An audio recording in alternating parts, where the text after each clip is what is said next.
मध्य युग में जिस प्रकार से बर्बरता होती थी वह बर्बरता को भी पार करके गई है। यदि वहां पर सीबीआई ईडी के ऊपर में हमला नहीं होता तो ये बात खुल करके नहीं आता। आज का दिन भी संदेश खाली को लेकर पश्चिम बंगाल की राजनीति में पूरी तरह से गरमाया रहा। जो लेफ्ट पार्टी की नेता है वृंदा करात और शुभेंदु अधिकारी जो है संदेश खाली पहुंचे, लेकिन वहां पर कुछ देर शुभेंदु अधिकारी को रोका गया। बावजूद उसके उन्होंने कोर्ट की इजाजत के बाद संदेश खाली के उन इलाकों में पहुंचे जहां पर कुछ घटनाएं देखने को मिली थी और लगातार लोगों से जनसंपर्क भी किया। अब उस पूरे मुद्दे को लेकर बंगाल बीजेपी के विधानसभा में जो चीफ व्हिप है, मुख्य सचेतक है मनोज टिग्गा, उनका क्या कहना है, आइए देखते हैं। कि संदेश खाली तो केवल पश्चिम बंगाल ही नहीं, पूरा भारतवर्ष का ज्वलंत इश्यू है। जिस प्रकार से वहाँ पर माँ बहनों के ऊपर में मध्य युग में जिस प्रकार से बर्बरता होती थी वह बर्बरता को भी पार करके गई है। यदि वहाँ पर सीबीआई ईडी के ऊपर में हमला नहीं होता तो ये बात खुल करके नहीं आता।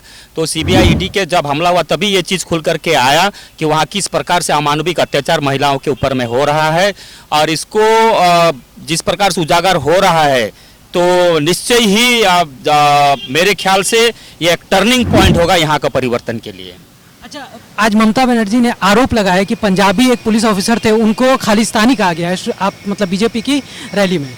देखिए, इसको माने इसका जो बोल सकते हैं कि इनका इंटरप्रिटेशन जो है, इनका भूल व्याख्या, इस प्रकार का कोई मंतव्य हमारे जो शुभेंदु अधिकारी इस प्रकार का कोई मंतव्य किए नहीं है। अच्छा, और एक है कि टीएमसी जो है रेखा शर्मा जो यहाँ पर एनसीडब्ल्यू की चीफ थी, उनका इस्तीफा मांग रही है, बोली कि उन्होंने पक्षपात किया है।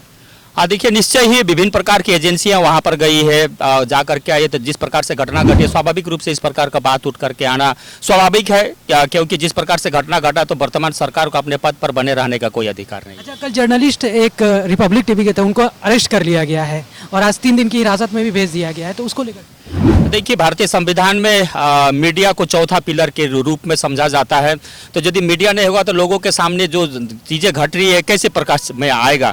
तो गणतंत्र के साथ में जिस प्रकार से पश्चिम बंगाल सरकार गणतंत्र को दबा रही है, गणतंत्र को गला टीप करके पकड़ रही, संविधान मानती नहीं, उसी प्रकार से मीडिया को भी माने उसका जो स्वर है, उसका जो कंठ है, उसको बंद करने का, उसको दबाने का प्रयास कर रही है। मनोज टिग्गा ने इस पूरे मामले को लेकर साफ तौर पर टीएमसी को दोषी ठहराया है और कहा है कि संदेश खाली में जो है अमानवीय घटना हुई है।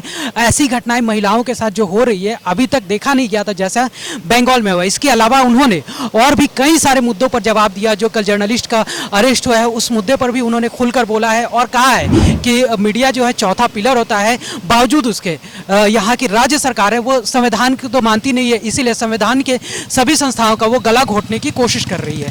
फिलहाल के लिए इतना ही। कैमरामैन अरिजीत के साथ मैं अंकित सिन्हा, सूत्रकार समाचार, कोलकाता। हमारा यह वीडियो अच्छा लगा तो इसे लाइक करें, शेयर करें और हाँ, सब्सक्राइब करना ना भूलें।